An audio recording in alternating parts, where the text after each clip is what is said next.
Buenas tardes, chicos. Vamos a iniciar con la sesión del día de hoy, dándole continuidad a lo que es su materia y su temario. El día de hoy vamos a ver el tema de determinación de las semanas de gestación, que obviamente pues abarca distintas áreas, distintos métodos para poder llevar a cabo este tipo de actividades. Posteriormente también tenemos unos conceptos clásicos que pues aunque muchos de ustedes ya los lleguen a saber, pues lo mejor es que podamos corroborar ese tipo de información, ¿vale? Entonces, dando continuación a lo que era la última sección que nos habíamos puesto a analizar de lo que era el área psicológica y los cambios físicos dentro de las mujeres, ahora vamos a ver el área fetal. En primera, como lo vemos en su pantalla, una determinación de las semanas de gestación prácticamente es un proceso de control prenatal y un proceso de atención médica que toda mujer embarazada debe de pasar. Ahora, este como tal se refiere a distintos cálculos que obviamente a través de lo que es el tiempo transcurrido desde el primer día hasta la última fecha de la menstruación, pues obviamente empezamos con este conteo hasta posteriormente la fecha del parto. Ahora, estos cálculos son fundamentales para poder evaluar el desarrollo fetal, para también poder programar pruebas diagnósticas o incluso tomar decisiones médicas sobre el embarazo.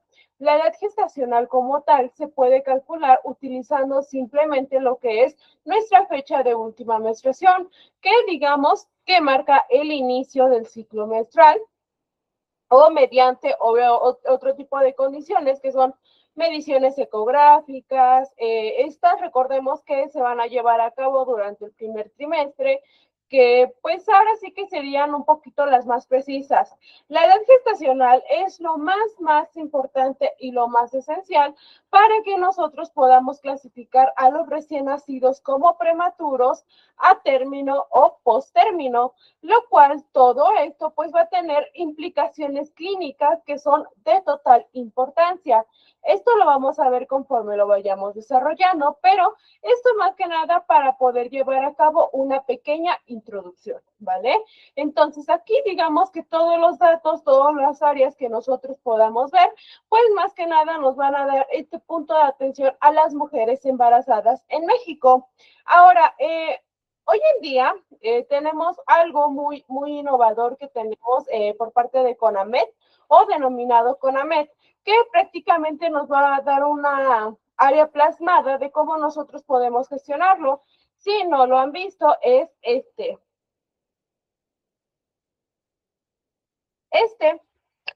Este tipo de circulitos se les denominan gestogramas. Como les acabo de comentar, está totalmente avalado por parte de la CONAMED, que pues es una de las áreas que mayormente debemos de saber, verificar y debemos de conocer. Ahora, si nos damos cuenta, este tipo de gestogramas tienen distintos datos. Este gestograma también es denominado un calendario obstétrico o también denominado disco prenatal, que es una de las herramientas para el control prenatal y cuya función básica pues es para que nosotros como del área de salud podemos llevar a cabo una función auxiliar. En el caso del cálculo, obviamente poder calcular la edad gestacional y futuramente la fecha probable de parto de un paciente o de la paciente a partir de lo que es la fecha de la última menstruación. Ahora, como tal, también es útil para poder calcular cierto tipo de situaciones como la edad gestacional traspolada, lo que son embarazadas con amenorrea no confiable o incluso de una manera sencilla poder llegar a partir a través de lo que son ultrasonogramas obstétricos. Este gestograma que nosotros podemos ver aquí, pues prácticamente tiene distintos rubros de interés y obviamente nos es de mucha utilidad. Para nosotros como profesionales de salud vamos a estar basados en documentos normativos, documentos que obviamente nos van a dar una representación de lo que es la atención a este tipo de pacientes, a este tipo de mujeres embarazadas, obviamente organizar una futura consulta y la edad gestacional que sea relevante para ellos. ¿Para qué? Para que nosotros como profesionales de salud podamos orientar acerca de los cuidados mínimos indispensables favorables para realizar en el momento de la gestación y obviamente en donde se da el encuentro con la paciente embarazada. Ahora, para que les pueda explicar un poquito más esto y para que lo puedan entender, les voy a acercar un poquito la imagen. Ok. Si nos damos cuenta, este gestograma pues prácticamente es como un disco. En este disco prácticamente tenemos una porción central con doble cara. Es por eso que tenemos o les mostré dos tipos de logos o dos tipos de discos distintos. Es porque son dos caras, ¿vale? Del frente y del reverso. Para que lo puedan evaluar y para que lo puedan ver. Ahora, marca aquí los meses y los días que prácticamente se verían afectados o se tendrían que ver plasmados dentro de una paciente embarazada. Y obviamente incluyen consultas mínimas que van a ser recomendadas a través de qué? A través de diversos cuidados, de acciones de salud y datos de referencia para el futuro control perinatal. Ahora, por parte de este primer disco que ustedes están viendo dentro de su pantalla, nosotros podemos ver que pues prácticamente tenemos secciones que van por semanas y más que nada se refiere a las semanas de gestación y obviamente para que aquí podamos identificar desde el primer día el último periodo menstrual o la fecha de última menstruación hasta posteriormente la semana 44. El mes pues prácticamente establece de manera técnica establecen meses lunares, que es un mes, 4 semanas. ¿A partir de qué? A partir de nuestra fecha de última menstruación. Ahora, si nos damos cuenta, hay ciertos momentos relevantes.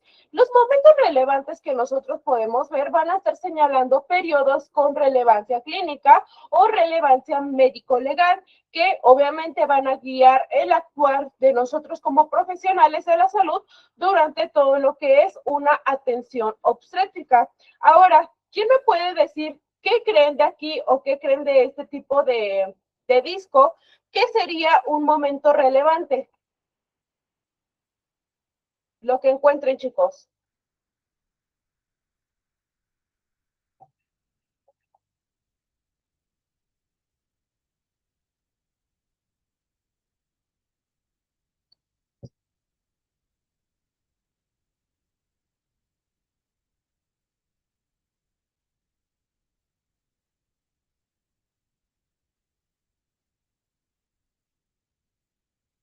¿No? ¿Nadie?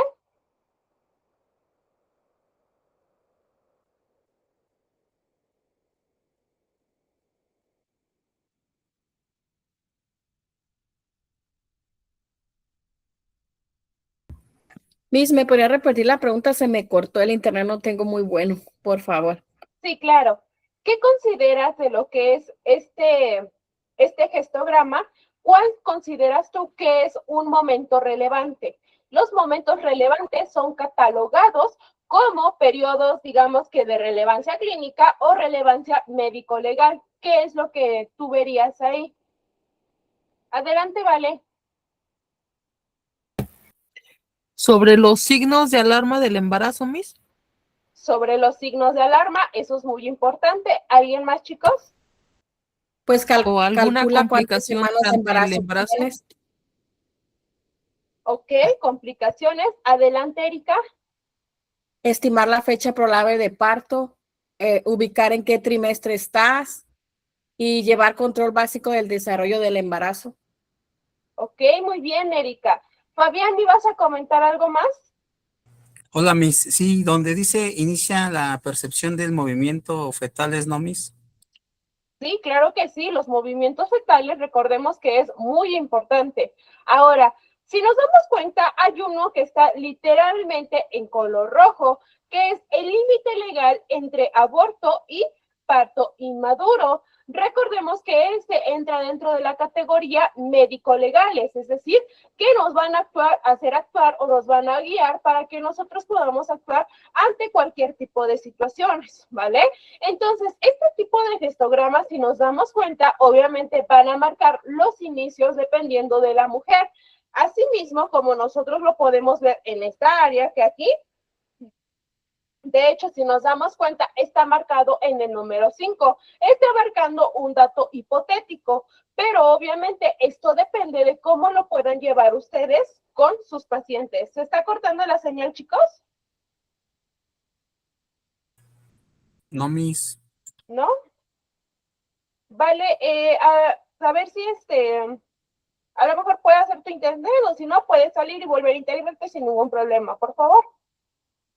Bueno, entonces, como les comentaba, aquí depende de cómo ustedes lo van a llevar a cabo con su paciente. Aquí, pues prácticamente es el inicio de las búsquedas de nuestros datos de alarma. ¿Conforme qué? Conforme a la evaluación que le vamos a estar dando a nuestro embarazo. Existen diversos riesgos para lo que es este binomio. ¿Cuál es el binomio? Madre y feto. Entonces, por lo que nosotros podemos ver aquí plasmados que esto es un caso muy particular o muy hipotético, por así decir, el momento en que se deben de comenzar a buscar de manera intencionada este tipo de señales o ver la presencia de datos de alarma que vamos a estar señalando, digamos que son sumativos durante la gestación. Estos deben de estarse documentando dentro de nuestro expediente clínico y obviamente el resultado de la búsqueda intencionada, pues obviamente que sea un poquito más positiva. Y asimismo, pues ustedes puedan encontrar datos de alarma o que sea negativa o donde no encuentren datos de alarma. Como les digo, este tipo de instrumentos, este tipo de gestogramas, nos permite más que nada que ustedes puedan estar gestionando cada tipo de atención que le van a estar dando a los pacientes. Si se dan cuenta, pues tiene una similitud con lo que es el método del calendario. No difiere mucho, únicamente que aquí pues vamos hacia otro lado, ¿vale? Ahora, este tipo de áreas, como les mencioné, tiene dos caras. Esta también nos va a ofrecer un plan de seguridad. Recordemos que nuestros planes de seguridad van a ser de las herramientas más importantes dentro de nuestro sector, porque nos establece algo que se denomina estrategia integral para acelerar la reducción de la mortalidad materna. ¿Sí se está cortando? Ok, permítanme un momento, chicos, para ver si es mi internet y ahorita regreso.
Ok, chicos, ¿ya se puede escuchar un poco mejor? Sí, Miss. Sí, Miss. Ok, perfecto. Bueno, entonces, nos habíamos quedado en el plan de seguridad. Como les mencioné, aquí de hecho está entre lo que es la sección rosa y la sección verde, que inicia desde lo que es la primera área o la primera semana de lo que fue la última fecha de menstruación. Ahora, como les mencionaba, esta es una herramienta que nos va a estar derivando de lo que vimos apenas en nuestro programa de estrategia integral para acelerar lo que era la reducción de la mortalidad materna en México. Entonces, si nos damos cuenta, esto al estar basado en este tipo de normativas, Pues, ¿qué va a buscar? Va a buscar que nosotros podamos orientar y educar a la mujer embarazada, a la familia cercana, ¿a través de qué?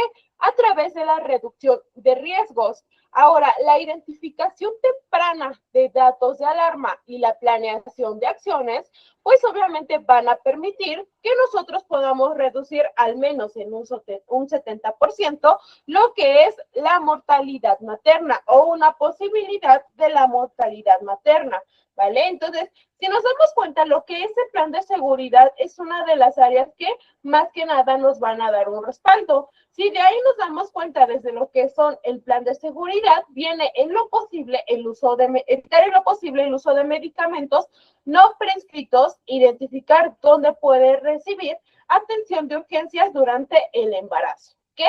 Pues obviamente no es algo que nosotros podamos planear o nosotros podamos saber, pero es un área de prevención, ¿vale?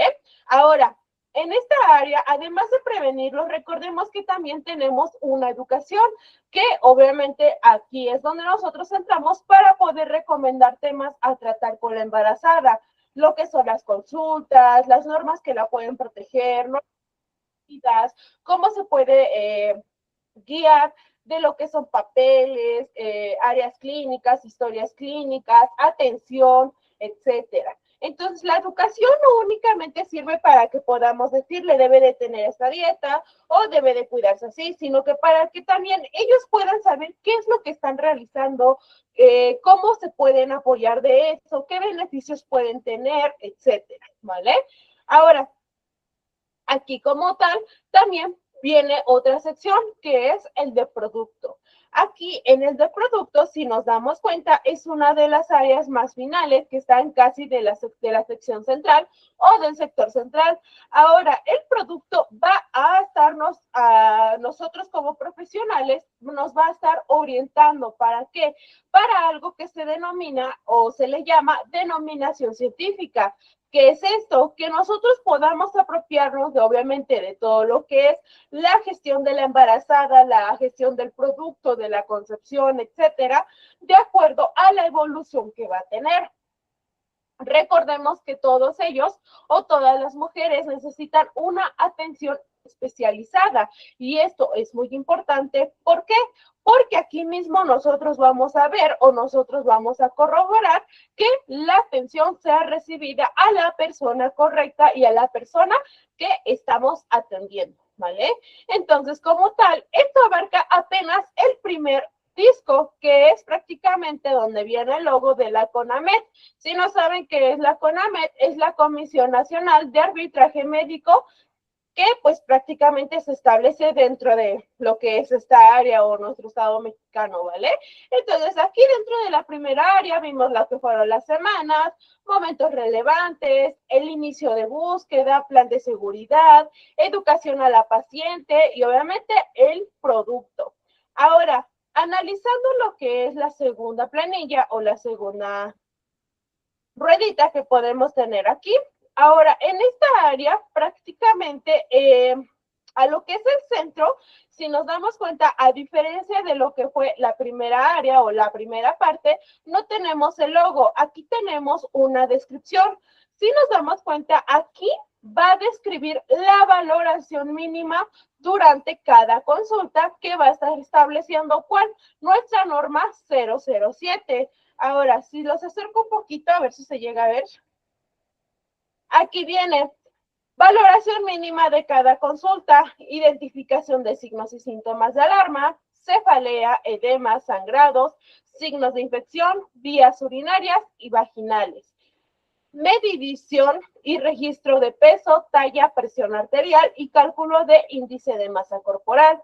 Valoración del riesgo obstétrico, valoración del crecimiento uterino y estado de salud del feto, interpretación de paraclínicos, ¿vale? Y posteriormente abajo viene lo que son factores de riesgo obstétricos y reproductivos, que pues esto es un área que desenlaza a lo que es nuestra norma 007, que anteriormente pues ya habíamos consultado. Ahora, Si nos damos cuenta, a diferencia de lo que fue la primera planilla, aquí tenemos distintas secciones.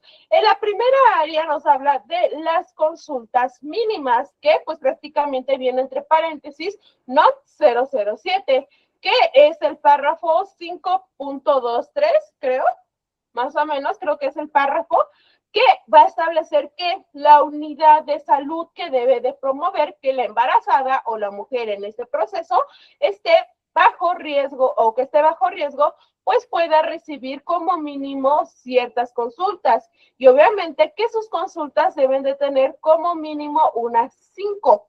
Esto, pues obviamente en nuestro periodo prenatal, iniciando preferentemente en las primeras 12 semanas de gestación y obviamente atendiendo a lo que es el calendario que nosotros vimos dentro de la primera planilla. Y ahí es donde vemos que se señala pues nuestra primera parte o nuestra primera sección que se va a estar correlacionando con nuestro gestograma, ¿vale? Ahora, en la segunda parte o en la segunda sección tenemos consultas recomendables, que aquí pues básicamente son recomendaciones internacionales con frecuencia y acciones de salud básica. ¿Para qué? Para que estas se puedan realizar durante el control prenatal, ¿vale? Entonces aquí prácticamente son, dependiendo del caso y dependiendo de cómo nosotros lo podamos ver. En siguiente tenemos cuidado prenatal mínimo, que aquí pues igualmente va a estar relacionado con lo que es nuestra norma 007, que establece las actividades mínimas que se deben de realizar durante el control prenatal. Recordemos que durante todo este proceso debemos de guiar a la paciente durante movimientos, ejercicio, tipo de alimentación, etcétera, ¿vale? Y esto digamos que es un área mínima donde nosotros tenemos que intervenir sí o sí. Ahora, la siguiente nos dice crecimiento uterino, que prácticamente pues se va a estar basando en lo que es la evolución promedio equivalente a lo que conocemos o denominamos percentila, que esto pues prácticamente son curvas de crecimiento, que esto abarca aproximadamente unos 50 aproximadamente a través de lo que es nuestra medición clínica que realizamos desde el borde de la sínfisis del pubis, que es pues prácticamente lo que tenemos entre paréntesis, ¿vale? Entonces, digamos que aquí va a ser una evolución del crecimiento uterino promedio, que obviamente pues debe de ser evaluado de manera clínica. Por consiguiente, tenemos incremento ponderal. Este incremento ponderal es, digamos que una modificación en el peso. A partir de lo que es el peso real de la mujer antes del embarazo, pues obviamente sacamos valores promedios en kilogramos que van a ser equivalentes a las percentilas según la curva de crecimiento, ¿vale? Esto dependiendo de obviamente cómo veamos de desarrollada a la mamá. Y por último, los paraclínicos, que pues prácticamente son estudios mínimos que van a ser recomendados durante nuestro control prenatal y obviamente va a estar incluyendo ciertas áreas establecidas dentro de nuestra norma 007. ¿En la guía de qué? La guía de práctica clínica para el control prenatal con enfoque de riesgos y obviamente también diversas áreas publicadas en base a este tipo de normativas. Entonces, como tal, si les comento o si como les acabo de decir, pues estas son áreas o son dos formatos que se relacionan. Una es un área del reverso y otra es la área del reverso. ¿Vale? Ahora, como les mencioné, cuando ustedes quieran utilizar este tipo de datos o este tipo de histograma, por así decir, pues se va a estar utilizando o lo van a hacer haciendo coincidir la gran línea que nosotros vemos marcada como roja.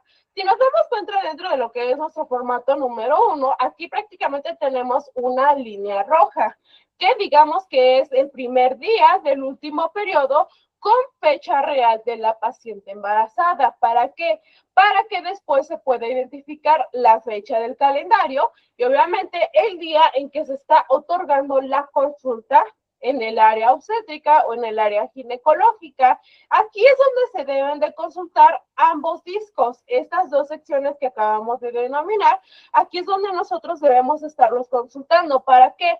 Para observar en qué momento de la gestación se encuentran nuestra paciente o nuestras pacientes y cuáles son sus datos clínicos. Ahora, aquí influye mucho lo que son las áreas para clínicas.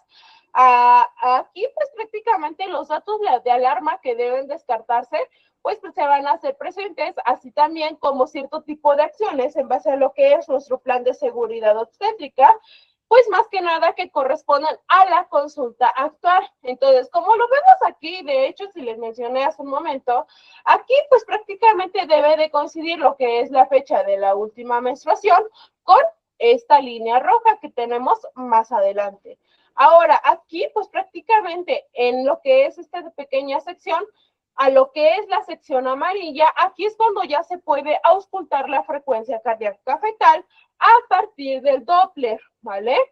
Posteriormente, a lo que vemos de esta pequeña sección, que es prácticamente un cambio en todo lo que es el ciclo o en todo lo que son este tipo de semanas. De hecho, aquí si nos damos cuenta, pues les comenté, aquí les puede incluir días, les puede incluir semanas. A partir de que la paciente empiece con sus 10 semanas de gestación, ¿qué va a pasar? Pues los signos de alarma son los que debemos llegar a descartar. Y obviamente debemos estar presentes si hay algún tipo de sangrado o hay un tipo de dolor.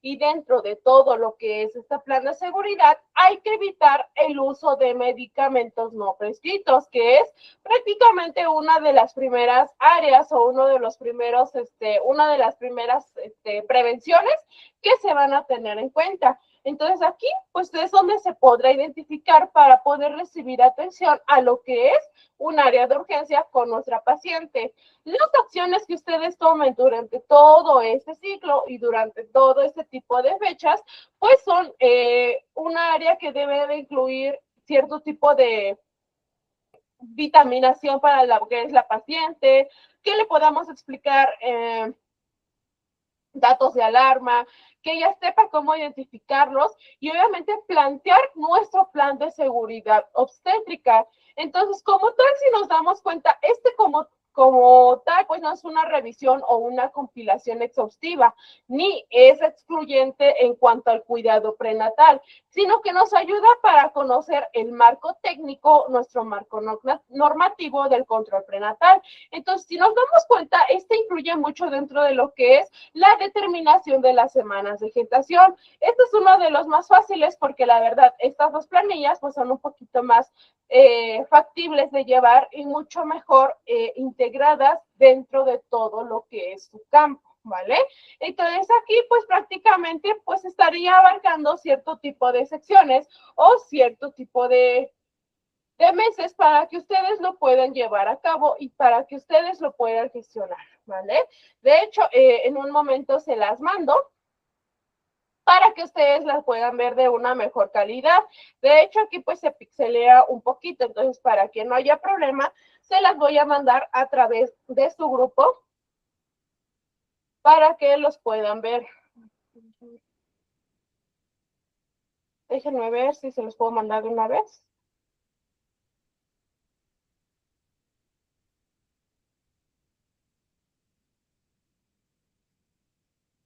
Entonces, como les mencionaba, pues esta sería una de las primeras herramientas que nosotros podemos utilizar dentro de todo lo que es nuestra área de atención y asimismo que nosotros podamos llevarlos a cabo y asimismo podamos ayudar a la mamá a que nos pueda dar su punto de atención o su punto de integración.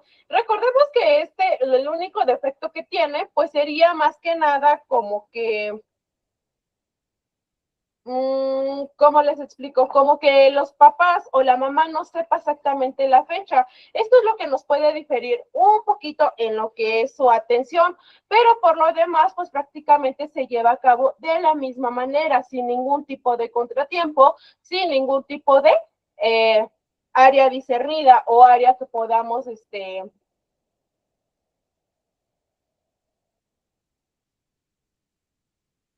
o área que podamos, pues, manipular de manera personal, ¿vale? Ok, ¿me pueden decir si ya les llegó la captura, chicos? Ya, Miss, ya llegó al grupo. Ya, ¿Ya Miss. llegó? Perfecto. Les mando la última porque se me distorsionó. Ahora, este tipo de histograma, chicos, los pueden organizar o los pueden unir de manera que puedan quedar uno sobre el otro. No hay ningún problema, simplemente la última parte, que es la tercera imagen, ahí sí, pues tiene que ir al reverso. Pero lo que es la primera y la segunda imagen puede ir una sobre otra, ya que recordemos que esto pues prácticamente está por semanas y está por lo que son meses. Entonces aquí pues ustedes lo pueden organizar de la manera que ustedes quieran y para que así mismo lo puedan ir viendo, lo puedan ir estudiando, puedan saber qué es lo que nos está relacionando, los datos que pueden utilizar en cada uno de ellos, ¿vale? Entonces, prácticamente sería la primera sección que nos hablaba de nuestro histograma para el control prenatal seguro y obviamente determinación de las semanas de gestación y pues obviamente la atención de nuestro paciente. Ok. Por consiguiente, vamos a tener nuestros cálculos para lo que es el embarazo o también conocidos como cálculos obstétricos. Estos cálculos, pues prácticamente nos vamos a estar basando en lo que son las famosas calculadoras. Recordemos que las calculadoras, pues son una de las herramientas más fáciles que hoy en día podemos determinar y que podemos usar. Una calculadora de embarazo, pues nos va a permitir estimar la fecha probable de parto y posterior las semanas de gestación a partir de qué? De la fecha de la última menstruación. Ahora, ¿cómo funciona? Como lo vemos, pues prácticamente la primera yo creo que todos la han visto porque salen muchos comerciales dentro de lo que son redes sociales, lo que es YouTube.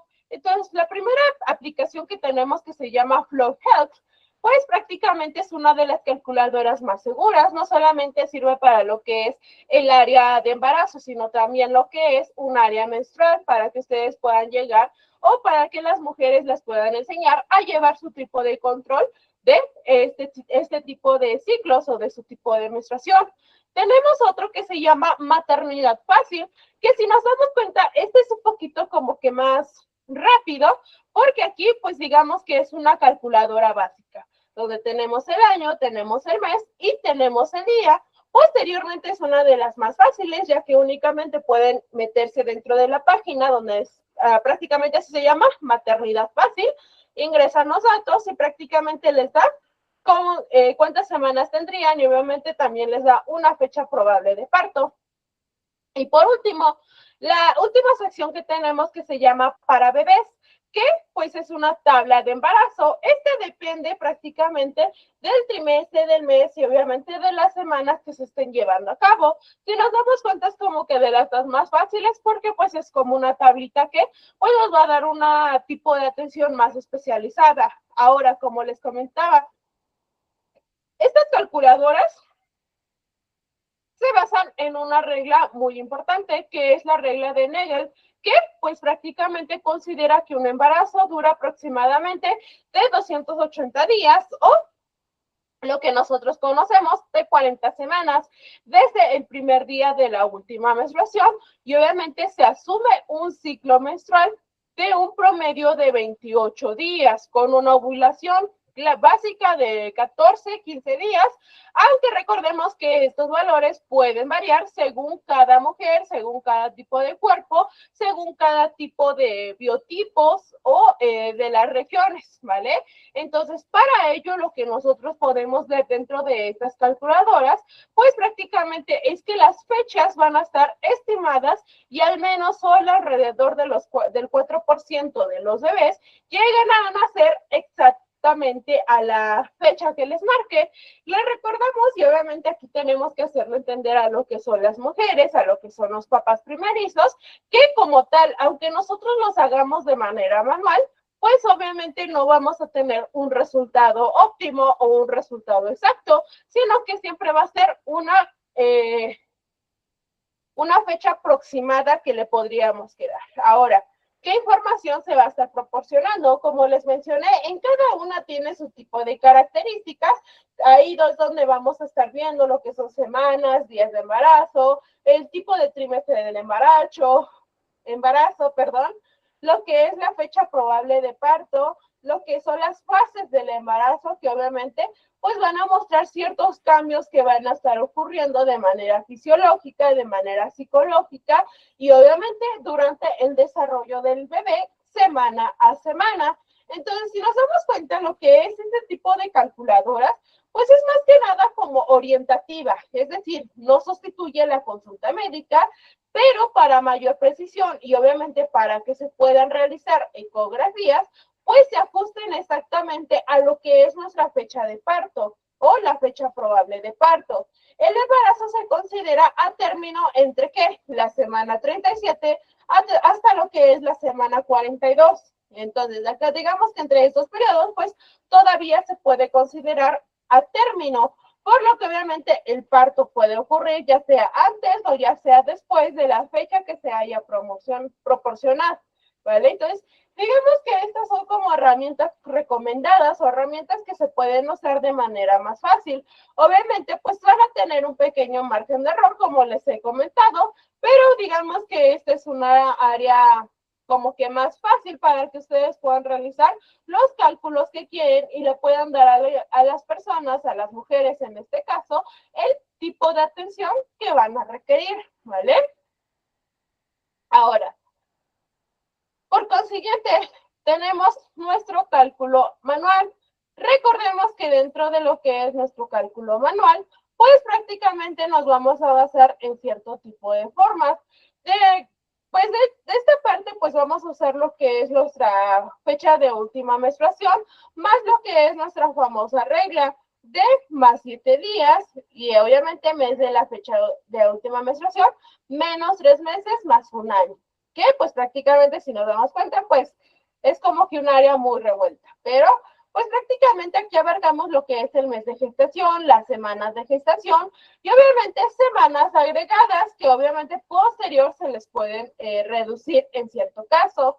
Por esta parte nosotros también tenemos que ver que esto pues es una de las reglas más mayormente conocidas, que es nuestra famosa regla de Nagel, que es un método que está estandarizado de cierta manera y que obviamente nos permite calcular la fecha probable de parto para una gestación normal y que obviamente esta regla pues se pueda proponer al primer día de la fecha de la última menstruación y obviamente que al cual se le van a sumar 7 días y al mes en que ocurrió y posterior se le restarán 3 meses. En caso de que sea necesario el año, pues obviamente se le sumará el año, dando como resultado pues lo que es nuestra fecha probable de parto. Ahora, como tal, y si nosotros lo vemos aquí, de hecho tenemos un caso hipotético, donde vemos la fecha de última menstruación, que es el 18 de mayo del 2008. 18 más 7 días da un total de 25. Ahora, 5 menos 3 meses igual a 2 de febrero o del 2008 más 1 que sería en el 2009. Esto únicamente es para el año, ¿vale? Entonces, esto nos daría una fecha probable de parto del 25 de febrero del 2009, ¿vale? Esto digamos que es como un aproximado. Ahora, ¿por qué nosotros, creo que todos la hemos utilizado en algún momento, ¿por qué nosotros nos basamos en lo que es la regla de Nagel? La regla de Nagel, pues prácticamente se basó en los ciclos menstruales normales, es decir, que esta regla está basada en lo que es la ovulación y la fertilización. Esto, pues prácticamente en Nagel se consideraba que tuvo este tipo de teoría o este tipo de base porque el lugar o el día de fertilización normal abarcaba entre el día 14 aproximadamente de un ciclo normal de los 28 días. En mujeres, obviamente, con ciclos irregulares, bueno, con ciclos regulares en este caso. En ciclos irregulares, obviamente, cambiaba este tipo de formato. Ahora, lo que era la ovulación y la fertilización, pues se consideraba que podía ocurrir en un aproximado de 5 días antes o 5 días después del día 14, es decir, de la primera área de ovulación. Es por eso, digamos, que un poquito menos exacto que lo que son mujeres con ciclos menstruales irregulares. ¿Por qué? Porque no llevan como tal este tipo de ciclos, sino que pueden ovular antes, pueden ovular después.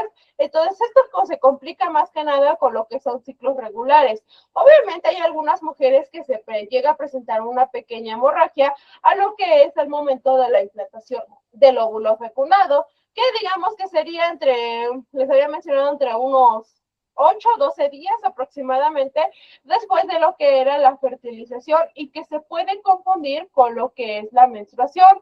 Ahora, durante lo que era la media de los meses, digamos que esta fórmula, a base de lo que era su fundamentación, decía que asumía todos los meses y obviamente que todos ellos tuvieran una duración aproximada o una duración media de 30 días. Recordemos que pues al menos la mayor parte de los meses pues tienen 30 días, con excepción de febrero.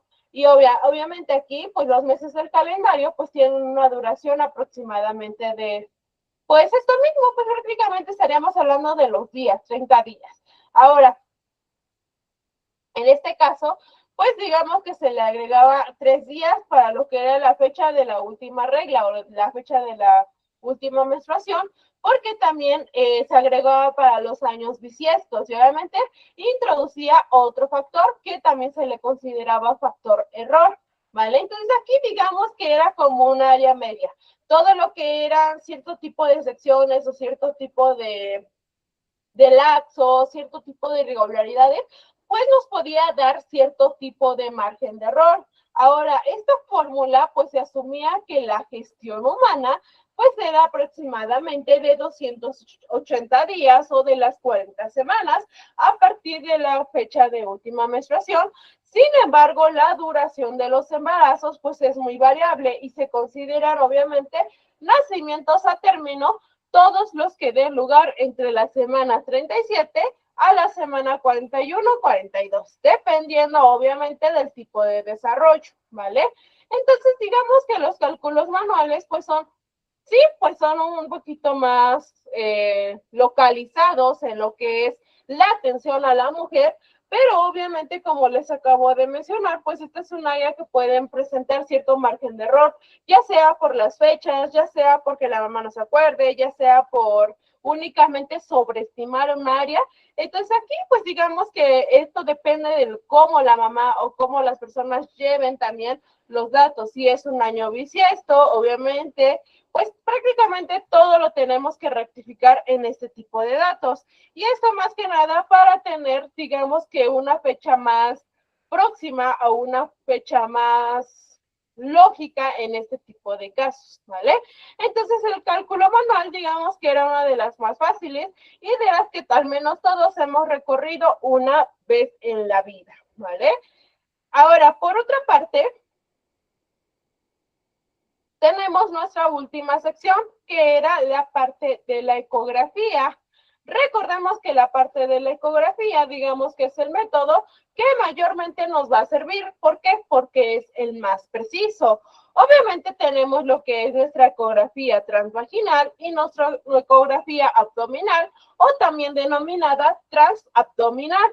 Ahora, como lo vemos dentro de lo que era la ecografía transvaginal, se puede realizar entre la semana 6 a 12 de gestación, porque obviamente permite que, pues, ver un poquito más lo que es la región del feto, confirmar lo que era su presencia durante el embarazo o dentro de lo que era su localización uterina, y obviamente que esto pues diera con mayor exactitud la figura y cómo se estaba desarrollando con cierta manera. ¿Vale? Digamos que la ecografía transvaginal es como de las más factibles que nosotros podemos usar. Y tenemos una ecografía transabdominal, que pues esta es la ecografía más básica, que obviamente pues es cuando se les aplica un poquito de gel y se les coloca lo que es el transductor, que obviamente pues aquí se va a usar a partir del segundo trimestre. que pues aquí pues sería como que una de las áreas que mayormente nos dejaría ver con mayor detenimiento lo que es la forma del feto, ¿vale? Ahora, esas son las dos principales, pero también tenemos una ecografía Doppler 3D o 4D. Estas no son muy conocidas. La mayormente conocida es la ecografía transabdominal o la ecografía abdominal. Ahora, lo que era la ecografía Doppler, había algo que se le denominaba Doppler color, que pues prácticamente era un poquito más conciso porque nos permitía estudiar o nos permite estudiar lo que es la circulación sanguínea, la función de la placenta, y obviamente pues esta más que nada se recomienda en embarazos de alto riesgo, ¿vale? Entonces es por eso que casi no se menciona. Por otro lado, tenemos ecografías que son 4D o 3D, que pues estas ofrecen imágenes tridimensionales del feto, es decir, que aquí nos muestran detalles anatómicos, detalles faciales, pues obviamente no son como tal necesarias, pero pues digamos que es dependiendo del presupuesto y obviamente para llevar a cabo una confirmación inicial del embarazo, ¿vale? Entonces, digamos que la ecografía es de las áreas o de los estudios más factibles que nosotros podemos recomendar para detectar el embarazo o para ver si el embarazo está evolucionando de buena manera. Ahora, para detectar un embarazo temprano, pues lo que mayormente podemos usar es la ecografía transvaginal, que digamos que es la más recomendada porque es más precisa y tiene más capacidad de observación. Obviamente, pues posterior, pues tenemos lo que es la transabdominal y en casos específicos o en caso de que se requiera, lo que es el Doppler a color o lo que son ecografías 3D o 4D, que pues más que nada estas se van a utilizar para lo que es el seguimiento del desarrollo fetal y lo que es la evaluación de la salud del bebé y de la salud de la madre, ¿vale? Entonces aquí pues prácticamente la ecografía es de las más factibles y de las más fáciles que nosotros vamos a poder usar. Ahora, por último, este es una de las áreas que pues tenemos que saber usarlas, que es el peso probable del producto. Aquí como tal usamos lo que es un método que se denomina método de Johnson y Toshchat. Método de Johnson y Toshchat, que pues obviamente pues nos sirve para calcular el peso fetal en embarazos de término en un hospital, ¿vale? Ahora, ¿alguien sabe más o menos de qué trata este tipo de método o más que nada cómo lo usamos? ¿Alguien sabe más o menos de qué habla, más o menos?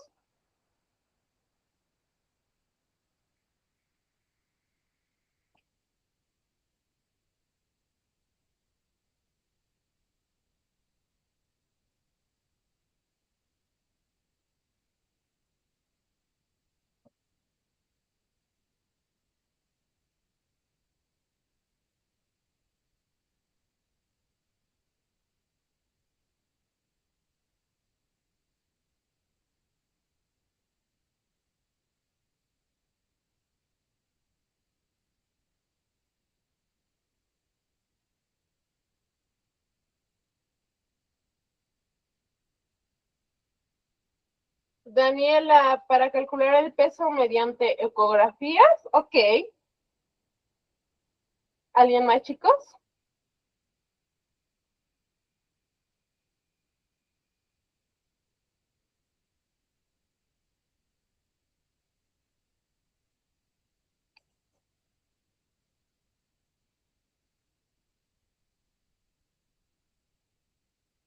¿No? Bueno, como tal, pues si nos damos cuenta, el peso es probablemente el factor o de los factores más importantes que va a estar condicionando la morbilidad neonatal, sobre obviamente en los países con un desarrollo más bajo. Ahora, el cálculo del peso fetal en el embarazo de término es muy importante porque es decisivo para identificar si son algún tipo de feto macrosómico o con algún tipo de retardo en el crecimiento intrauterino. Obviamente, el peso fetal es un estimado que nosotros vamos a dar. Es un dato de considerable utilidad. ¿Para qué? Para prevenir lo que es la prematurez y obviamente elegir la vía de determinación del embarazo. ¿Por qué? Porque ayuda a evaluar la desproporción, lo que se denomina desproporción cefalopélvica, y obviamente nos ayuda a detectar productos macrosómicos, y que obviamente se van a estar continuando la primera causa de lo que es la cesárea en México. La fórmula es peso en gramos igual a AFU menos el número por 155, basada en la medición de la altura del fondo uterino AFU en centímetros. Ok, muy bien, Valerie. Perfecto.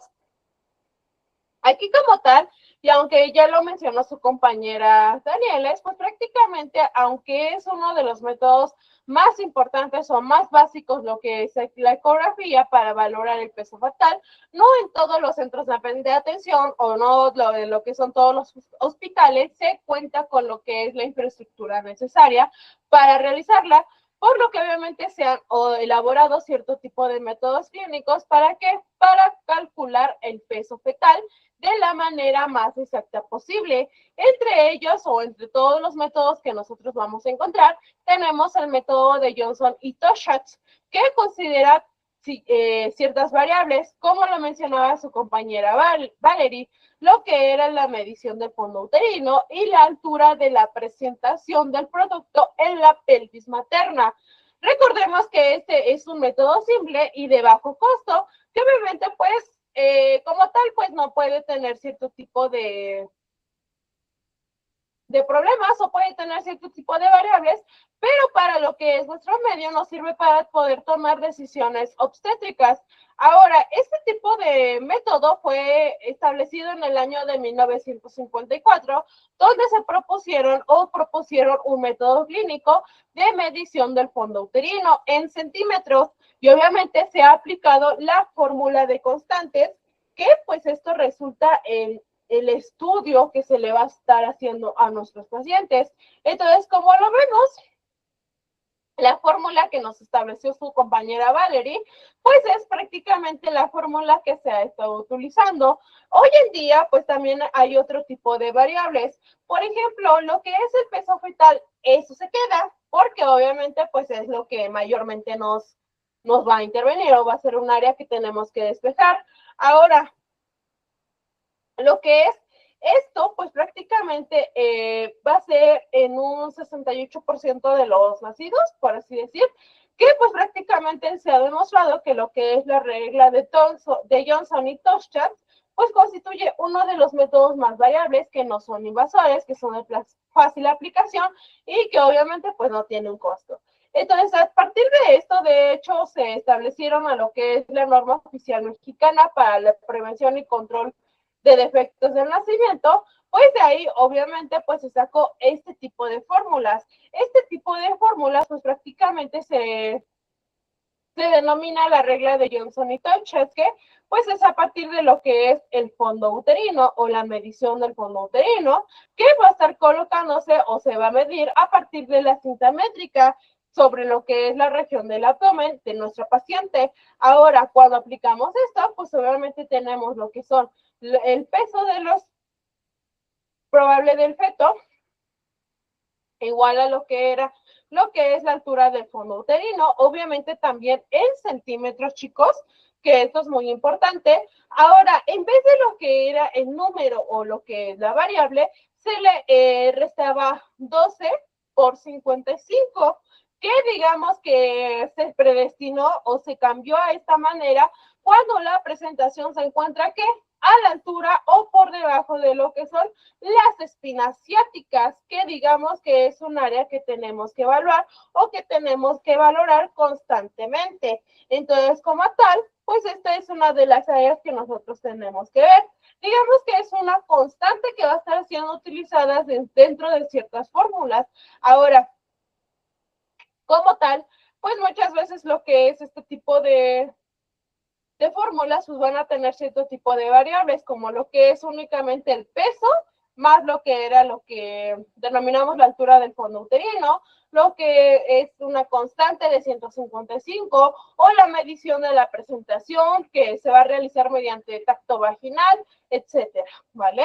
Entonces, digamos que esto, pues, es, digamos, centrado a lo que es la atención al paciente. Recordemos que, pues, como tal, no vamos a tener un dato en específico, pero la información de los pesos que se pueden calcular, pues, prácticamente se ha comparado con los pesos del producto en nacer, y pues esto ha tenido apenas un margen de error del 6% a 8% aproximadamente, es decir, que este tipo de datos pues no tienen un margen de error tan catastrófico, sino que sí nos han podido llevar a cabo este tipo de áreas, ¿vale? Entonces aquí digamos que la medición directa del peso del recién nacido se ha realizado durante ciertas áreas y obviamente se debe de realizar este cálculo durante los primeros 5 minutos de vida dentro de lo que es nuestra báscula pediátrica. Y posteriormente, pues asimismo podemos llevar a cabo este tipo de áreas, ¿vale?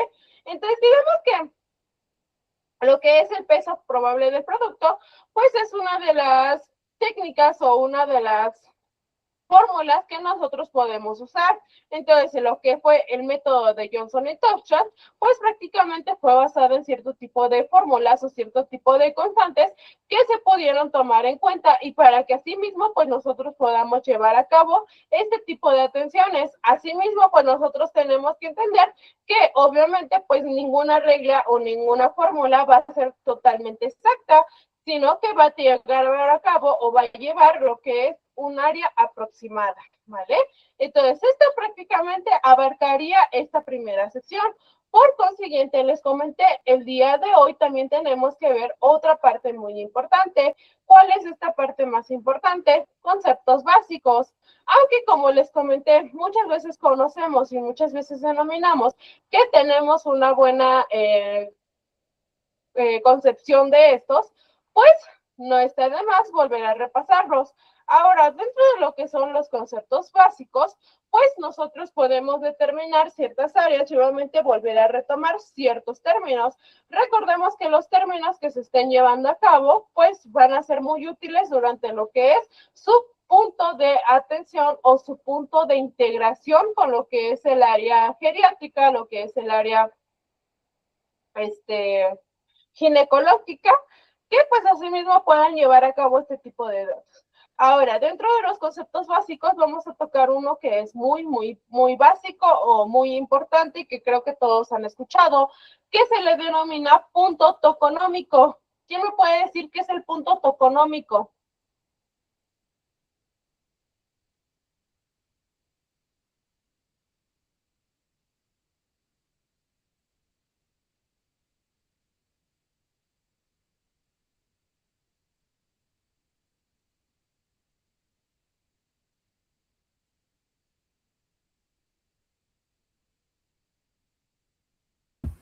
Punto toponómico, Miss. Toconómico.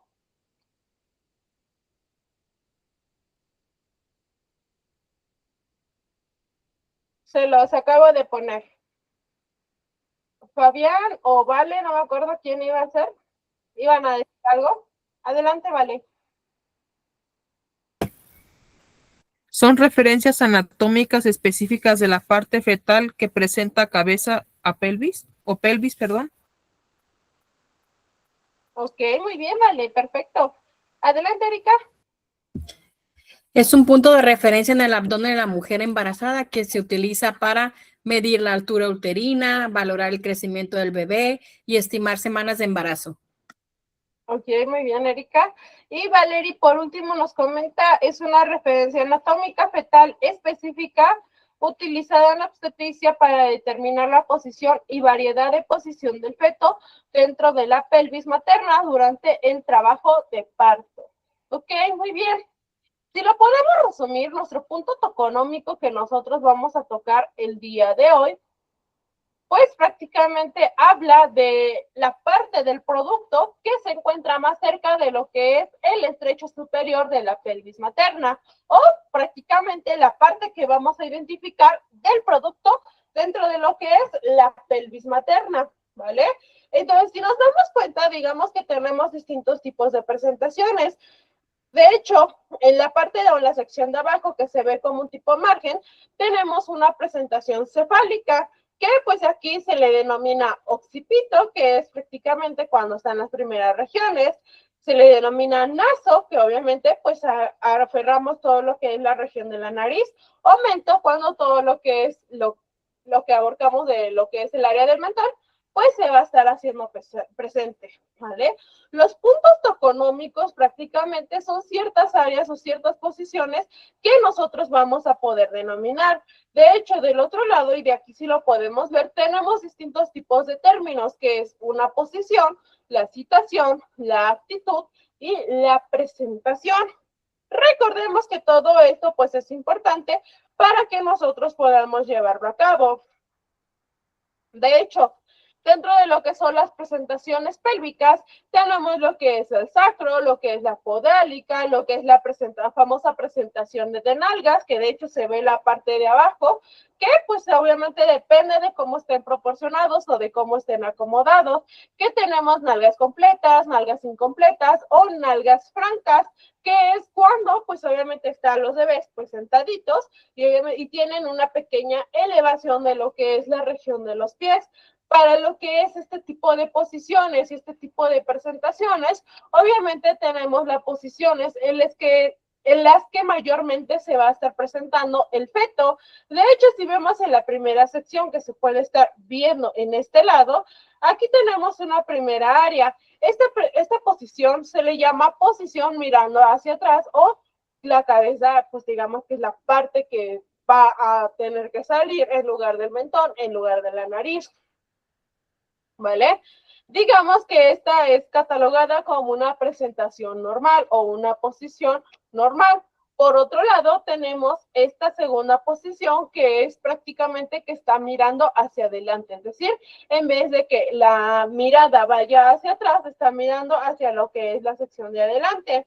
La siguiente, pues se le denomina de cara, que pues por obvias razones, pues lo que primeramente va a asomar es la sección de la cara.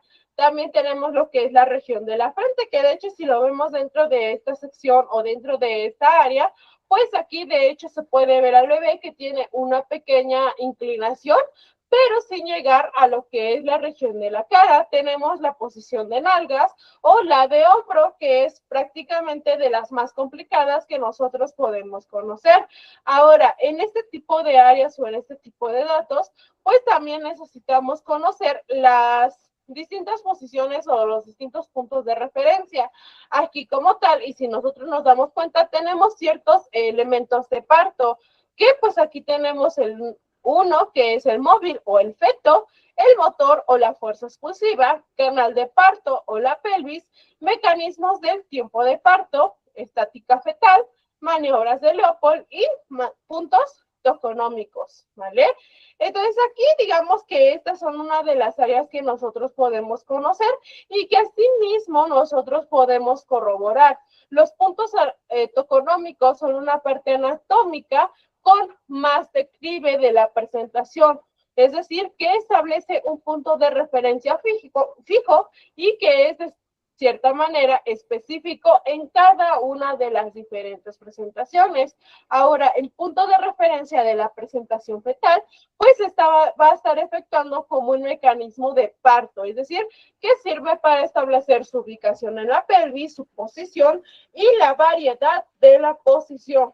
Como les mencioné, pues esta presentación, dependiendo de cómo lo podamos ver, pues tenemos presentaciones pélvicas, presentaciones de hombro, presentaciones cefálicas, dependiendo obviamente de cómo venga el bebé. Digamos que son ciertas posiciones donde nosotros vamos a también poder determinar el tipo de atención o el tipo de atención que le vamos a estar dando a la mamá y al bebé, ¿vale? Entonces, esto prácticamente abarca los primeros puntos o los primeros conceptos de los puntos toconómicos. Por otro lado,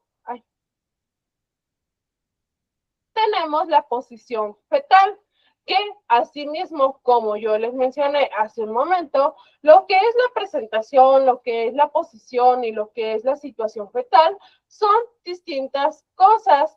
Recordemos que las posturas fetales también están denominadas como actitudes, que de hecho, si nos damos cuenta en este tipo de casos, aquí tenemos este tipo de variables o este tipo de variantes.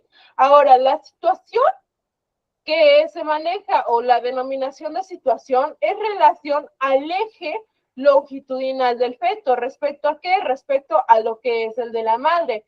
Puede ser longitudinal o transverso, que de hecho aquí tenemos un pequeño como cartograma que pues se puede denominar dependiendo de la posición que se tenga.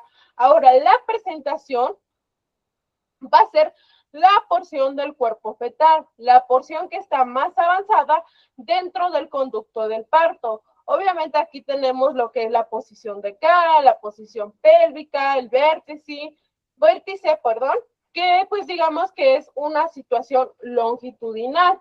Y por último, la posición pues prácticamente es relación con la porción presentada y con respecto al lado derecho o al lado izquierdo de lo que es el conducto de parto. Si nosotros lo podemos ver dentro de lo que es esta área, aquí tenemos este tipo de cartograma.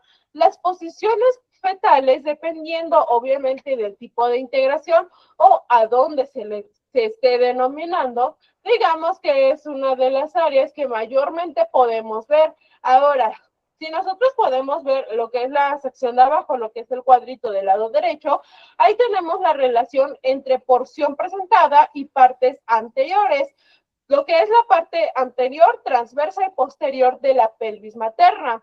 Si nosotros nos damos cuenta, aquí tenemos lo que es la situación longitudinal, donde vemos el occipucio, el mentón y el sacro, donde vamos a ver del otro lado de vértice, cara o de una posición pélvica y una situación transversa que es en la región de la escápula o del hombro, ¿vale?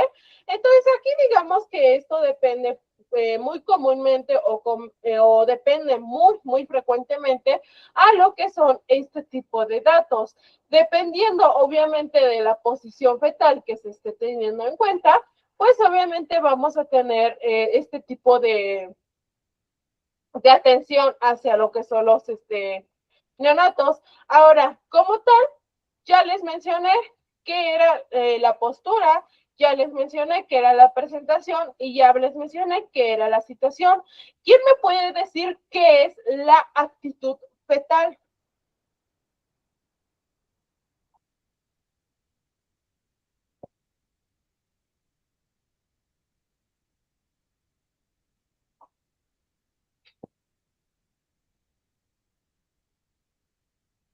Adelante, Marta.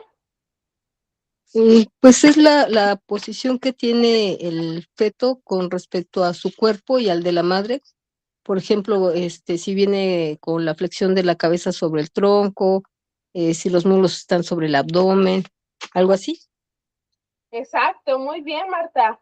La actitud fetal, prácticamente como lo dijo su compañera, es la postura que adopta el feto dentro del útero, especialmente si hay flexión, si hay extensión de lo que son los miembros o las extremidades, de lo que es la región de la cabeza, y obviamente es uno de los papeles más cruciales dentro del desarrollo prenatal y posteriormente del parto. Por lo tal, la actitud, pues digamos que se refiere a la posición y a la postura que adopta el feto dentro del útero. Y obviamente, digamos que aquí pues es muy importante para que nosotros podamos conocer la facilidad que va a tener el paso del feto por el canal de parto. Por tal, y si nosotros lo podemos definir de cierta manera, tenemos tres tipos de actitudes: actitud normal, actitud anormal y rotación o desviaciones. La actitud normal es una flexión completa, es decir, que va a estar inclinando sobre el pecho los brazos y las piernas que van a estar recogidas. Y obviamente esto favorece para que durante el parto pues sea un poquito más seguro. Eso sería una actitud normal.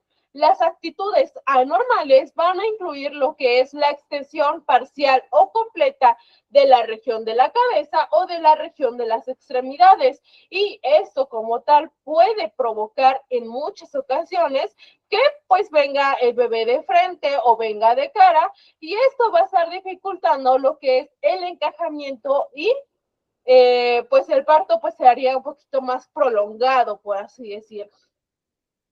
Y lo que conocemos como actitud de rotación o actitud de desviaciones, digamos que es cuando la cabeza o las extremidades pueden estar giradas o colocadas por donde, por detrás de la región de la espalda. Y esto va a estar aumentando el tamaño de la parte que va a estar presentándose, y esto complica muy comúnmente el parto. Entonces, digamos que la actitud es un componente de estática fetal, junto con lo que es la situación, la presentación y las posiciones que les acabo de comentar.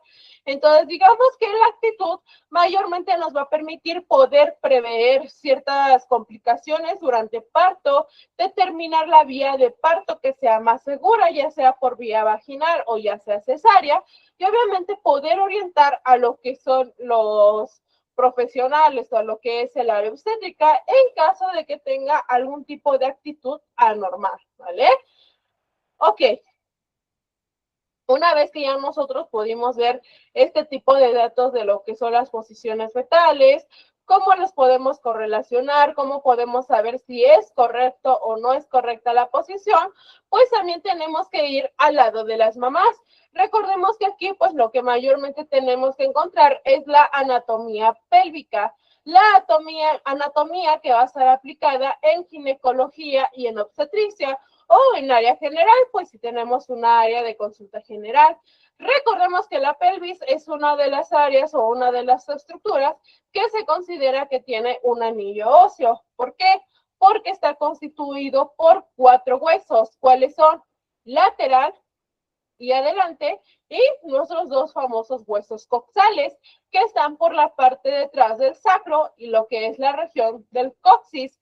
Recordemos que el sacro pues se va a estar encontrando formado aproximadamente por 5 vértebras, de las cuales la primera pues va a presentar una pequeña prominencia. ¿A cómo se le denomina esta prominencia? A esto se le denomina promotorio, que digamos que pues es esta pequeña curvatura que se tiene. Ahora, el coxis va a estar conformado por 4 o por 5 vértebras, dependiendo de la anatomía, y obviamente estas vértebras van a estar fusionadas.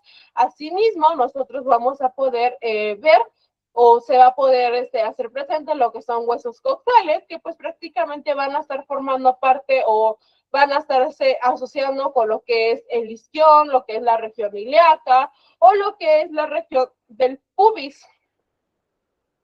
La pelvis como tal y como ya les comenté se va a estar encontrando dividida en 2 segmentos. ¿Por medio de qué?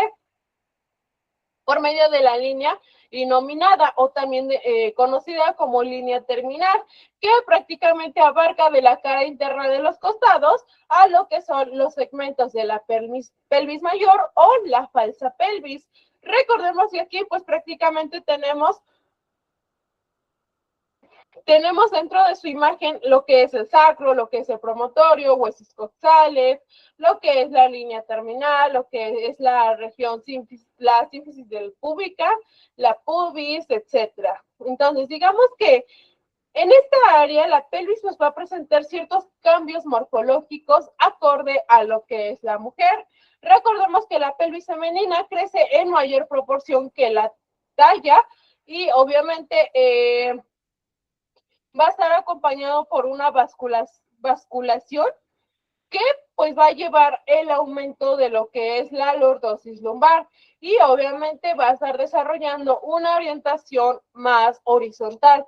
Digamos que la pelvis, en pocas palabras, femenina es más ancha que la masculina, por obvias razones. Digamos que su ángulo pues es muy congruente en su proporción, porque como tal, la pelvis femenina mide en promedio unos 135 grados aproximadamente, y el del hombre o la pelvis masculina mide aproximadamente 90 grados.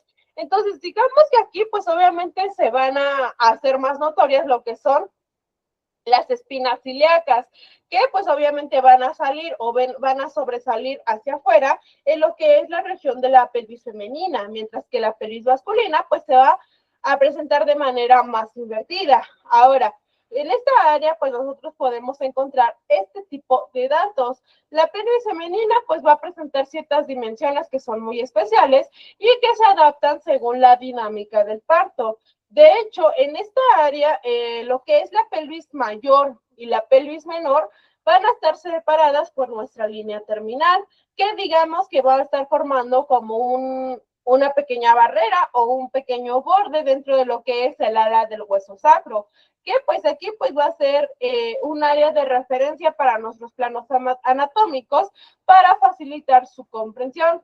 De hecho, en esta área, pues todo lo que es la región de la pelvis va a estar limitada en toda su extensión por una línea terminal dentro del plano del estrecho superior. Entonces, digamos que aquí, pues, es una de las regiones que nosotros conocimos, y creo que, no me acuerdo si yo les di morfo, pero que aquí, pues, prácticamente podemos ver la forma de la pelvis.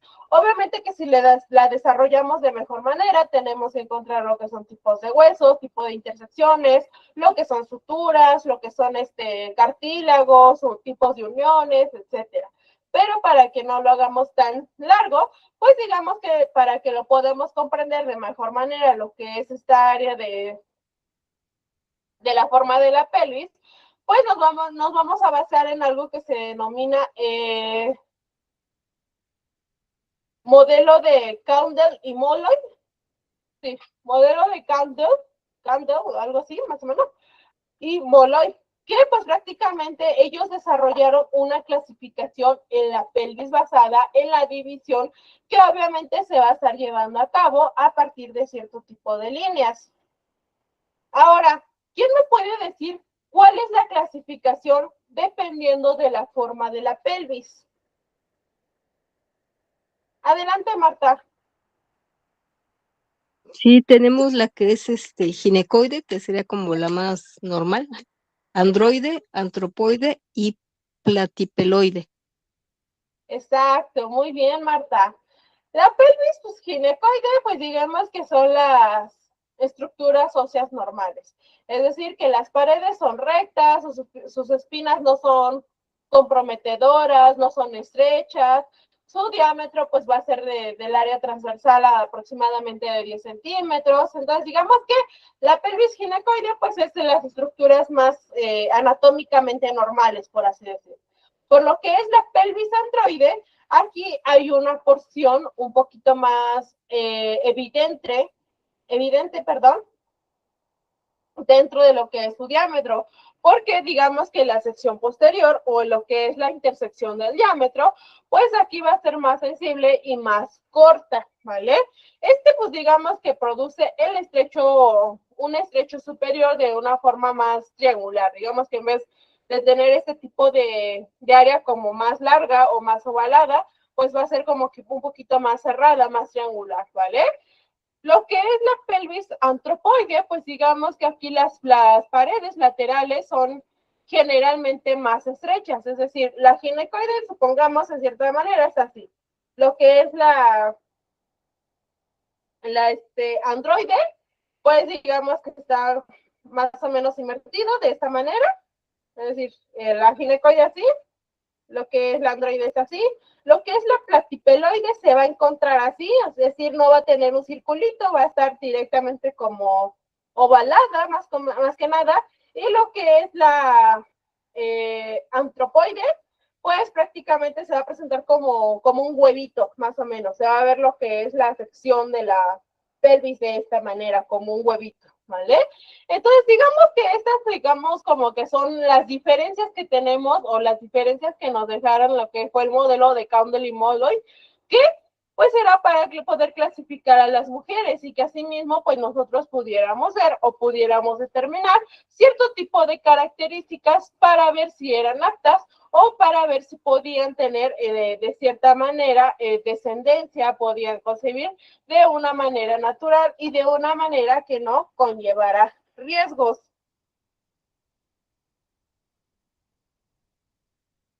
Ahora, dentro de esta área hay algo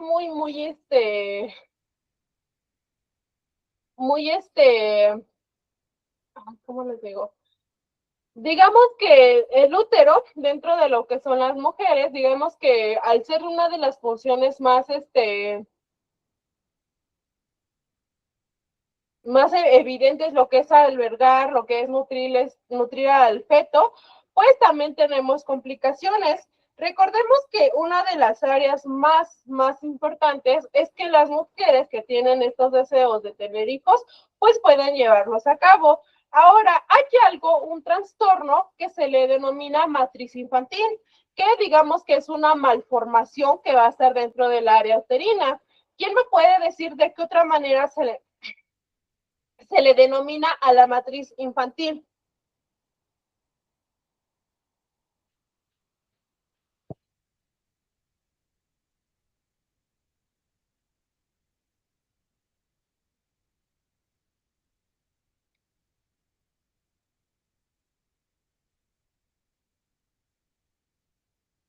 Adelante, Fabián. Se le denomina hipoplausia uterina, ¿no, Miss? Exacto, hipoplausia uterina o también conocido como útero hipoplástico, que pues es una de las malformaciones que se presentan mucho dentro de las mujeres, que es cuando pues lo que es el área uterina pues no se desarrolla completamente y esto dificulta que las mujeres se puedan embarazar. Y obviamente pues así muchas mujeres pueden llevar a cabo un embarazo, ¿sí? Pero a partir de ciertos tratamientos y obviamente estos embarazos generalmente enfrentan un alto riesgo de aborto o un parto prematuro, ¿vale? Entonces, como tal, lo que es esta área o este trastorno, pues digamos que es muy conocido y que es una de las áreas que mayormente afecta a las mujeres, aproximadamente en un 20% de la población mexicana padece este tipo de trastornos, que es el útero hipoplásico, que pues digamos que es una de las malformaciones que mayormente se ven, aunque lo que es la región de la pelvis o su anatomía pélvica se haya desarrollado de manera correcta, tenga las correctas estructuras, si el útero no está en posición o no está con las características necesarias para poder concebir, pues obviamente no se va a llevar a cabo ningún tipo de fecundación. ¿Por qué? Porque su cuerpo no está preparado. Entonces, aquí digamos que este es uno de los trastornos más comunes y que mayormente se van a estar haciendo presentes dentro de todo esto. ¿Vale? Ahora, una vez que nosotros ya vimos la anatomía, también tenemos que conocer algo que se le llama pelvimetría. Recordemos que el espacio que tenemos aquí dentro de la pelvis, pues prácticamente se va a continuar con la cavidad abdominal y obviamente con la conexión y la contención de ciertos órganos. Lo que es la pelvimetría, digamos que es un método que va a valorar el tamaño de la pelvis. Además, obviamente, del aporte que va a estar relacionándose con el cuerpo y obviamente con el parto futuro de la mujer gestante. Lo que es la pelvis ósea femenina es la parte del esqueleto fundamental de las mujeres y que va a estar conformado por la unión de 4 huesos, que ya les había comentado cuál eran, ¿vale? Entonces, pues prácticamente es uno de los métodos que están mayormente empleados para una investigación bibliográfica, ya que obviamente pues tienen como propósito poder presentar una síntesis de lecturas realizadas durante la investigación que se esté llevando a cabo y obviamente seguida de conclusiones y seguida de su discusión. Asimismo, pues obviamente la información, pues digamos que es obtenida de cierto tipo de fuentes secundarias y en su mayoría, pues son artículos científicos en los que se deben de basar. Ahora, la pelvimetría, pues digamos que es una área de estudio que va a estar viendo la desproporción pélvico-cefálica. Es decir, que va a estar detectando mediante un estudio de la pelvis en cuál puede ser posible que haya una anomalía. Estas anomalías son muy importantes porque mayormente son producidas por lo que son las regiones primíparas y probablemente en mujeres multíparas, mujeres que tengan antecedentes gineco-obstétricos, que puedan también tener una desproporción pélvico-cefálica, y lo cual es muy importante conocer todo este tipo de datos o conocer lo que son las regiones de la pelvis y obviamente el correcto peso fetal y asimismo poder llevar a cabo un parto vaginal o una cesárea, que es lo más común. Si nos damos cuenta dentro de todo esto, pues aquí tenemos distintas causas que pueden distensionar lo que es el parto difícil. De hecho, lo que es esta área es un área clínica pelvimétrica, que digamos que es un procedimiento para conocer el peso fetal, pero no es la destreza más adecuada como que un peso exacto, sino que aquí perdemos lo que es la precisión. Entonces, digamos que aquí y en este tipo de datos, si nos damos cuenta, pues aquí se está relacionando mucho con lo que es la evaluación que se le realiza o lo que es la correlación con el área del cartograma. De hecho, si nos damos cuenta lo que es la pelvimetría, abarcamos lo que es la anatomía de la pelvis, los diámetros cefálicos que van a estar muy relacionados y que obviamente para ver si el proceso del parto se puede llevar a cabo de manera natural o si se tiene que proceder a una cesárea. De hecho, aquí si nos damos cuenta, tenemos ciertas medidas, donde tenemos el occipito pragmático, que pues tiene una medición de 9.5 a lo que es la región de baja de la nuca hacia la que es la región del frente. Lo que es el occipito frontal, pues obviamente igual de la región de la nuca a lo que es el área frontal. En lo que es el occipito mentoniano, que es de la región del mentón a lo que es la región superior de la nuca. Y por otro lado tenemos el biparietal y lo que es el bitemporal. Entonces, digamos que este tipo de datos o este tipo de estudios son muy importantes. ¿Para qué? Para que nosotros podamos llevar a cabo y para que nosotros podamos conocer y correlacionar este tipo de datos, que asimismo, pues nosotros podamos llevar a cabo su control. Recordemos que en base a todo eso y en base a lo que fue los primeros datos que estuvimos viendo, pues es un área donde tenemos que incluirlo a todo lo que son las historias clínicas, lo que son cierto tipo de atenciones o cierto tipo de registros, simplemente para poder darle la mayor relevancia y la mayor importancia a todo el proceso que va a estar pasando la mujer, ¿vale? Entonces, de hecho, aquí si nos damos cuenta, vienen las formas que les había comentado, lo que es ginecoide, androide, antropoide y platipeloide, ¿vale? Que de hecho, si se dan cuenta, pues tienen estas pequeñas formas que pues son las más comunes que se van a poder encontrar.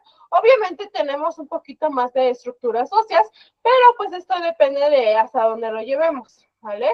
Por lo regular, estas son las comunes que ustedes deben de conocer. Si nos fuéramos por lo que es el área de ginecología, lo que es el área de obstetricia, pues obviamente traemos más derivados. Pero pues aquí son las primeras regiones que ustedes van a poder conocer. Ahora, lo que vemos a continuación es la valoración física dentro de una mujer embarazada.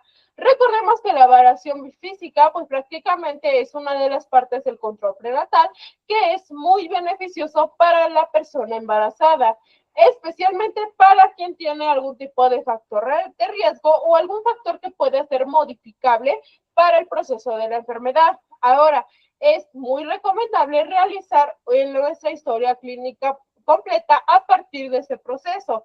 Es decir, que nos permite identificar todos los factores de riesgos posibles en la persona embarazada. Ahora, ¿quién me puede decir cuál creen que sea una valoración física de la mujer embarazada completa? ¿Qué harían ustedes? Adelante, Erika. Pues empezaría por los signos vitales. Signos vitales, ok, muy bien, Erika. ¿Alguien más? Adelante, ¿vale?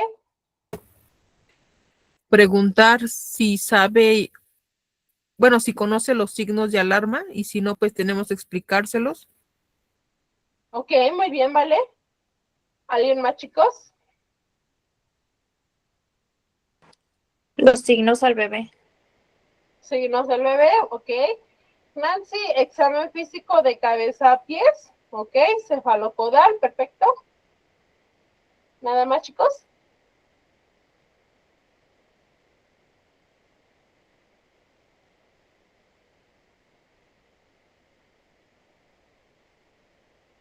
Bueno, estamos incluyendo todo, pero recordemos que una de las áreas más importantes, aunque no sea un área física, es la anamnesis. Recordemos que aquí vemos antecedentes familiares, personales, ginecobstétricos, etc.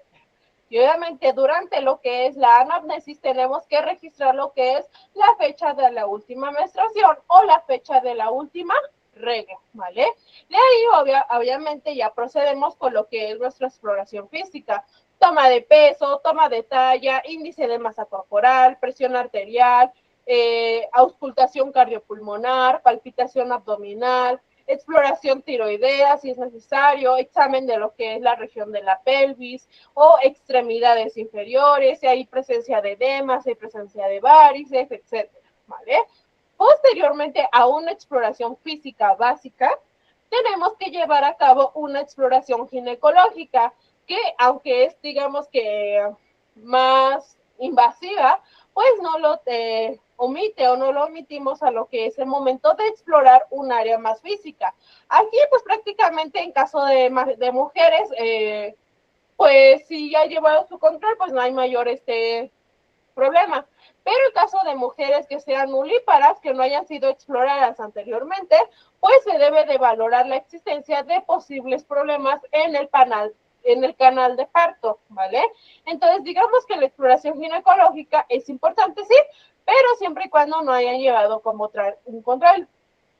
Y obviamente, posterior, pruebas analíticas. Recordemos que las pruebas analíticas incluyen lo que son exudados, citología, hemogramas, serología,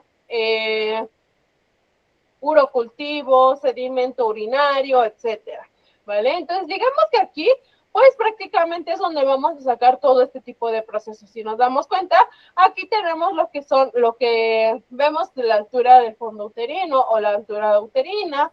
Aquí debemos de sacar las semanas de gestación, tenemos que sacar el test de O'Sullivan, no sé si lo hayan conocido, que es más que nada para lo que es el cribado de diabetes gestacional, test de O'Sullivan, que pues se recomienda entre la semana 24 y semana 28 para que se pueda realizar en mayores de 25 años y obviamente en gestantes con antecedentes de algún tipo de riesgo, ¿vale? Entonces, como tal, pues digamos que la importancia de realizar una exploración física que sea completa es vigilar el crecimiento y la vitalidad de la mujer y del feto. Obviamente también aquí llevamos a cabo lo que es la detección de complicaciones, la detección de signos de alarma y la evaluación de riesgo del embarazo. ¿Para qué? Para disminuir la morbilidad fetal y obviamente llevar un embarazo que sea más saludable en la mujer, que así la mujer pues tenga el menor riesgo de tener algún tipo de complicación durante este proceso, ¿vale? Entonces, digamos que el examen físico durante todo ese proceso de la mujer embarazada, pues es muy importante. Y, por consiguiente, las maniobras de Leopold. ¿Quién me puede decir qué son las maniobras de Leopold?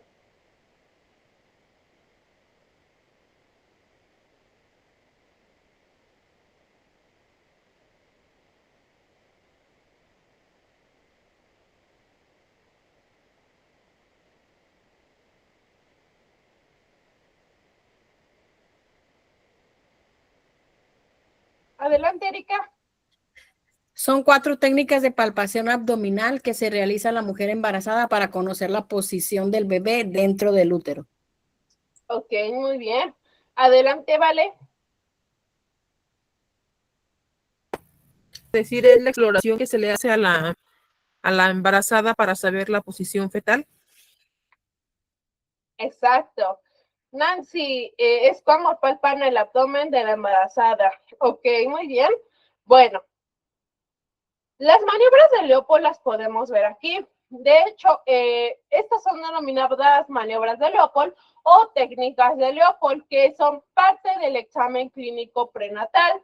¿Y mediante qué? Mediante lo que es la palpación abdominal, porque aquí mediante este tipo de palpaciones determinamos lo que es la posición fetal en el útero y obviamente consiste en 4 pasos o 4 maniobras que van a proporcionarnos nuestra presentación, nuestra situación, nuestra actitud y nuestra posición fetal. Recordemos que se denominan maniobras de Leopold porque el fundador o el que llevó a cabo este tipo de maniobras se denomina Christian G. Leopold, que pues prácticamente es por eso que se le denominó de esta manera. Ahora, Leopold fue un cirujano y un ginecólogo. A través de toda su experiencia determinó este tipo de pasos. Ahora, la primera maniobra que nosotros vemos es la evaluación bimanual, es decir, que vamos a tratar de ubicar el polo fetal que va a estar ubicado en nuestro fondo o en el fondo uterino.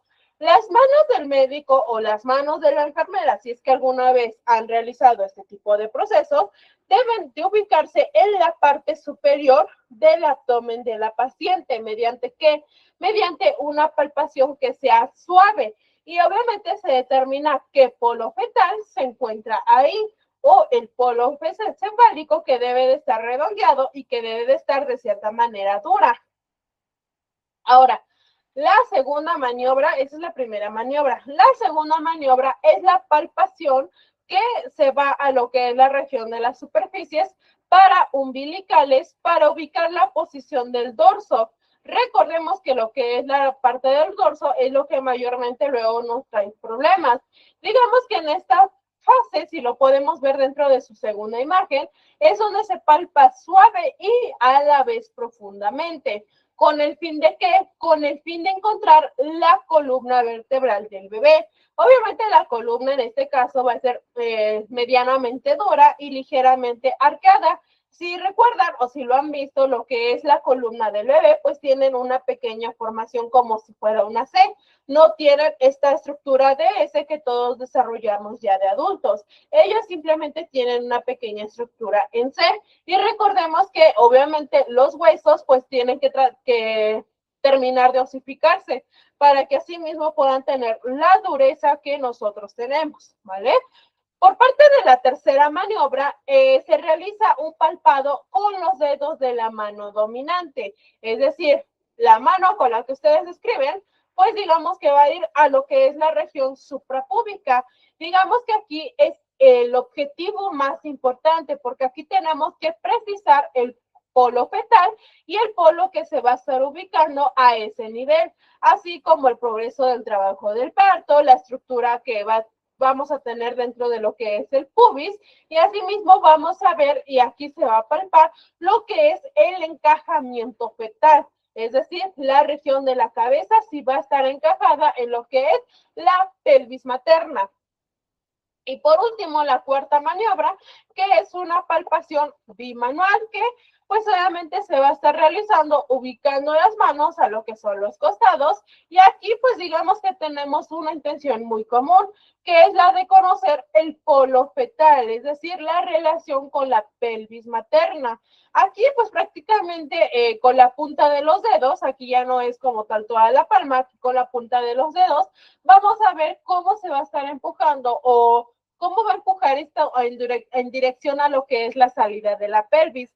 Recordemos que aquí debe de ya estar encajado lo que es el polo cefálico. Aquí pues se va a estar delimitando y obviamente se va a evidenciar por la separación o por la divergencia de los dedos de las manos, ¿vale? Entonces, digamos que estas maniobras son unas de las acciones que mayormente se han servido para ver el abdomen de las mujeres y así poder determinar qué tipo de canal de parto va a ser el mejor o el más prescindible para lo que es el futuro bebé y para que pueda tener un buen nacimiento, ¿vale? Ok, por último, ya antes de irnos, tenemos la nutrición durante el embarazo. Recordemos que aquí la nutrición durante el embarazo pues es muy importante. Recordemos que la mujer embarazada debe de comer por dos. Si no es del todo, pues prácticamente ni cierto, ni lo podemos desmentir de cierta manera. Es cierto, pues prácticamente que tiene el sentido pensar de esta forma, pero digamos que el feto aquí va a estar desarrollándose, pero requiere nutrientes tanto para la formación de sus tejidos tanto para lo que es el periodo de la embriogénesis, es decir, las primeras 8 semanas, como obviamente durante las siguientes 3. De hecho, si nosotros vemos dentro de lo que es el cuadrito superior que pueden ver en su pantalla, tenemos recomendaciones para lo que es la ganancia de peso según el índice de masa corporal pregestacional. De hecho, si nosotros lo podemos ver dentro de estas áreas, pues vamos a entender que las mujeres embarazadas necesitan carbohidratos, necesitan proteínas, necesitan grasas, vitaminas, etcétera, ¿vale? Y obviamente a partir de todo ello se tiene que dosificar y tenemos que ver qué es lo que realmente necesita. Por ejemplo, vitaminas, ¿cuáles son las vitaminas? Vitamina A, vitamina B, vitamina B12, que es muy importante, nuestro famoso ácido fólico, la vitamina K, la vitamina E, la vitamina D, la vitamina C, etcétera, ¿vale? De hecho, aquí, si no mal recuerdo, hay muchas veces que se les manda lo que es la tiamina, que es vitamina B1, lo que es la riboflavina, que digamos que es como que una enzima para el metabolismo, y lo que es la niacina, que es una vitamina que es necesaria para el funcionamiento de las demás 200 enzimas aparte que tiene, ¿vale?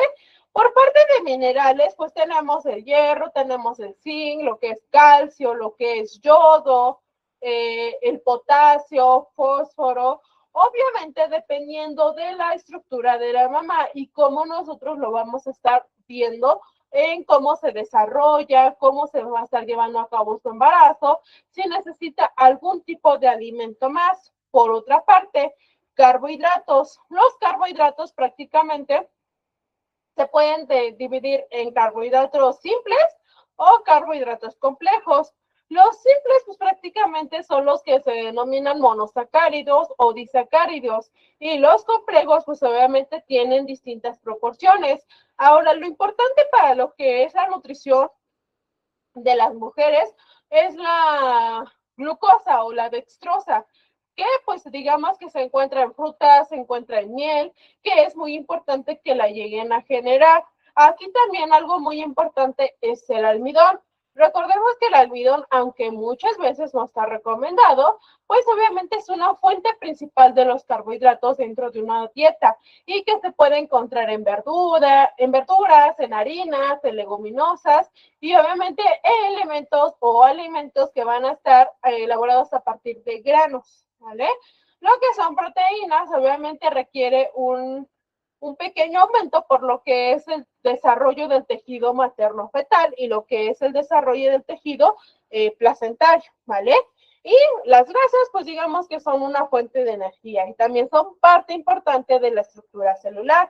Además de esto, pues las grasas también son un punto de vehículo para lo que son vitaminas liposolubles, como lo que es la vitamina A, lo que es la vitamina E, lo que es la vitamina D, lo que es la vitamina K, ¿vale?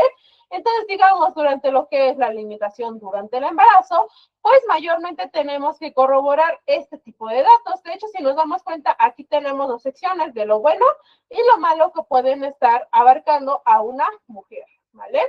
Ok, chicos, entonces vamos a dejarlo hasta aquí por el día de hoy para que puedan continuar con sus actividades porque tengo que pasar con el otro grupo. Así que espero que hasta el momento no queden dudas.